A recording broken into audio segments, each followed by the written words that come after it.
Durante siglos, la pregunta era, bueno, bastante evidente. Si todo tiende a moverse en línea recta, ¿por qué los planetas dan vueltas? Claro, porque hacen curvas. Exacto.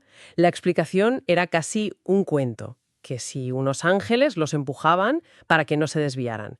Pero llegó Newton con una idea bastante menos poética. Mucho más radical. Dijo, aquí no hay nada empujando, hay algo tirando. Hoy vamos a analizar cómo esa idea, esa fuerza invisible, no solo jubiló a los ángeles, sino que nos dio una herramienta para descubrir el universo. Totalmente. Y la idea es seguir un poco el hilo de su razonamiento, ver cómo fue atando cabos. Porque lo increíble no es solo la ley en sí, Ah, no. es el proceso mental. El cómo conectó la caída de, no sé, una manzana, aquí en la Tierra, con la órbita de la Luna.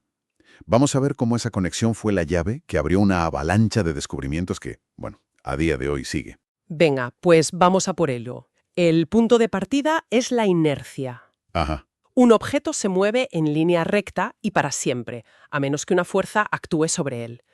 Pero claro, miramos al cielo y los planetas no hacen eso. para nada. Giran. La intuición, supongo, te diría que algo los empuja hacia adelante, en la órbita. Exacto. Esa era la idea de siempre. La genialidad de Newton fue darle la vuelta. Dijo, no, no, no. El movimiento hacia adelante ya lo tienen. Eso es la inercia. ¿Vale? Lo que tenemos que explicar es por qué se desvían de la línea recta. ¿Qué fuerza los obliga a curvar su camino a cada instante?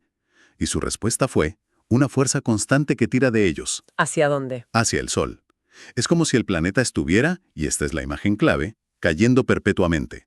Pero como también se mueve hacia el lado, pues nunca llega a chocar. Es la típica analogía de la piedra atada a una cuerda que haces girar, ¿no? La piedra quiere salir recta, pero la cuerda tira de ella hacia tu mano. La fuerza va hacia el centro. Justo esa es la imagen, y Newton no se quedó ahí. Le puso matemáticas. Demostró que para que un planeta orbite así, la fuerza tiene que apuntar directamente al Sol. Y aquí viene la primera conexión brillante. ¿Cuál? Al demostrar eso, se dio cuenta de que su teoría encajaba a la perfección con una de las leyes que Kepler había descubierto décadas antes. Un momento, que esto es importante. Kepler ya había descrito cómo se movían los planetas. Tenía sus leyes de las órbitas elípticas y todo eso. Sí, lo había descrito. ¿Qué aportó Newton entonces? ¿Solo las matemáticas que había detrás o fue algo más? Mucho más profundo.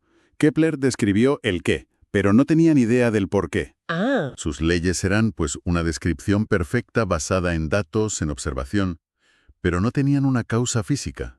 Newton les dio esa causa. Y no solo eso.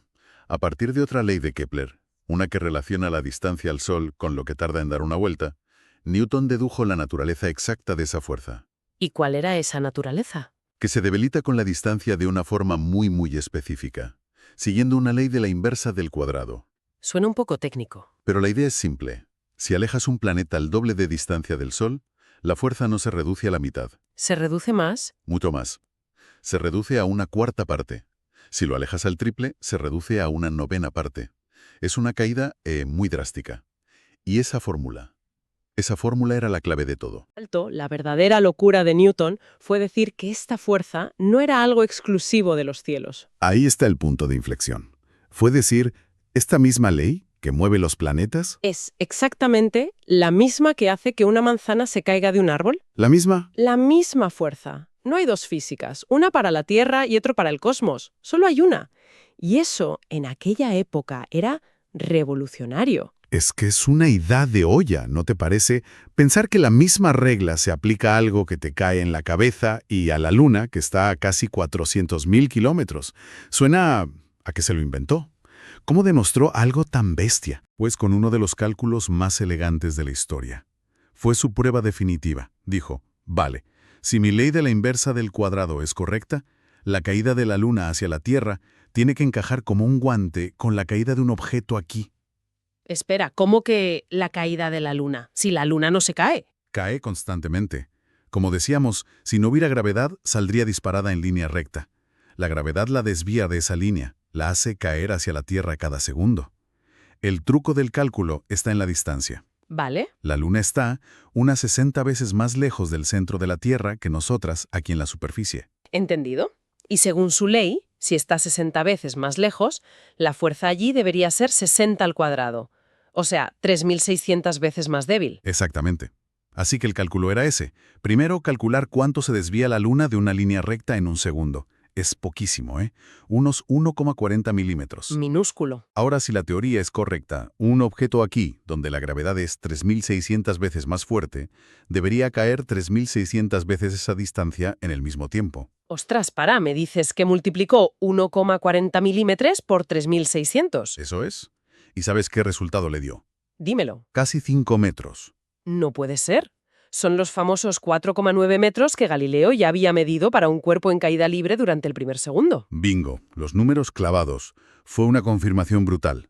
De repente la órbita de la Luna y una piedra cayendo estaban conectadas por la misma ley. El universo de golpe tenía sentido. Se acabaron las dos físicas. Se acabó. Ya no había un mundo terrenal y uno celestial con reglas distintas. Todo el cosmos obedecía a la misma norma. Es que te explota un poco la cabeza. La misma fórmula para una manzana y para la Luna. De repente el universo tenía reglas coherentes y, sobre todo, predecibles. Y esa es la palabra clave. Predecibles. La ley dejó de ser una simple explicación de lo que ya veíamos para convertirse en una herramienta con un poder predictivo. Inmenso. Vale, esto es alucinante, para explicar cosas. Pero, ¿sirvió para descubrir algo nuevo de verdad? Desde luego. El primer ejemplo, las mareas. Todo el mundo sabía que la Luna tenía algo que ver. Pero el misterio era, ¿por qué hay 2 mareas altas al día? Es verdad. Si la Luna simplemente atrajera el agua, debería haber solo una, justo en el lado de la Tierra que la mira. Claro, nunca lo había pensado. Siempre se asume que la Luna tira del agua y ya está. Newton se dio cuenta de que era una fuerza diferencial. La Luna tira con más fuerza del agua que tiene cerca, tira un poco menos de la Tierra sólida y tira todavía menos del agua del lado opuesto. Ah, claro. El efecto neto es que estira los océanos como una goma. Crea 2 bultos de marea alta. Uno en el lado que mira a la Luna y otro, que es lo raro, en el lado opuesto. Y ahí tienes las 2 mareas diarias. Qué bueno. No es que chupe el agua, es que deforma el planeta entero. Y también explicaba cosas como la forma de los planetas, ¿no? Exacto. La gravedad los hace esféricos. Y la rotación los achata un poco por los polos. Todo encajaba. Pero esto sigue siendo explicar fenómenos que ya conocíamos. ¿Cuándo se usó la ley para descubrir algo totalmente inesperado? Aquí es donde la historia se pone fascinante. El astrónomo Ole Rømer estaba observando las lunas de Júpiter. Sus órbitas se podían predecir con una precisión increíble gracias a Newton. Pero notó algo raro. ¿El qué? A veces, las lunas parecían adelantarse a su horario y otras retrasarse hasta 8 minutos. Y aquí lo normal habría sido pensar, bueno, la ley de Newton tiene algún fallito, ¿no? Eso habría sido lo lógico. Pero la confianza en la ley era ya tan grande que Rømer hizo lo contrario. Se preguntó, si doy por hecho que la ley es perfecta, ¿qué otra cosa puede estar pasando? Es un cambio de mentalidad total. Total. La anomalía ya no es un error de la teoría, es una pista, un misterio que apunta a un fenómeno nuevo que aún no entendemos. La anomalía no es un fallo, es un descubrimiento esperando a que lo hagas. Eso es. Y Rømer resolvió el misterio. Se dio cuenta de que la diferencia de tiempo no era de las lunas, sino nuestra, del tiempo que tarda su luz en llegar hasta aquí. A ver, explícame eso. Cuando la Tierra está más cerca de Júpiter, vemos los eclipses de sus lunas adelantados, porque la luz tarda menos en llegar. 6 meses después, en el lado opuesto del Sol, mucho más lejos, los vemos retrasados. O sea que usó ese desfase, que parecía un fallo de Newton, para calcular por primera vez la velocidad de la luz. Precisamente. La ley no estaba mal, al contrario. Se convirtió en una especie de reloj cósmico que le permitió medir algo que nadie había medido antes. Y la historia se repitió con Urano, ¿verdad? Se repitió a una escala aún mayor. Se descubrió Urano y los astrónomos calcularon su órbita con una precisión exquisita, contando con el Sol, Júpiter, Saturno, todo. Y aún así, la órbita real de Urano se desviaba un poquito. Tenía unos bamboleos raros. Otra vez la tentación de pensar que la ley fallaba a esas distancias. Pero 2 matemáticos, Adams y Leverrier, por separado, hicieron la misma apuesta que Rømer. La ley es perfecta. Si Urano se mueve raro es porque algo que no vemos lo está molestando. Un planeta desconocido. ¿En serio? Y se pusieron a buscarlo a lo loco con telescopios. No, mucho mejor. Se sentaron con papel, lápiz y la ley de Newton y calcularon dónde tenía que estar ese planeta fantasma para causar esas perturbaciones exactas. Un cálculo infernal, me imagino. Tremendo. Y cuando terminaron, escribieron a sus observatorios. Le Verrier le escribió al astrónomo Johann Galle en Berlín, que esa misma noche apuntó el telescopio a las coordenadas que le había enviado y ¡zasca! ¿Estaba allí? Ahí estaba. Un punto de luz que no estaba en los mapas. Habían descubierto Neptuno. Es increíble.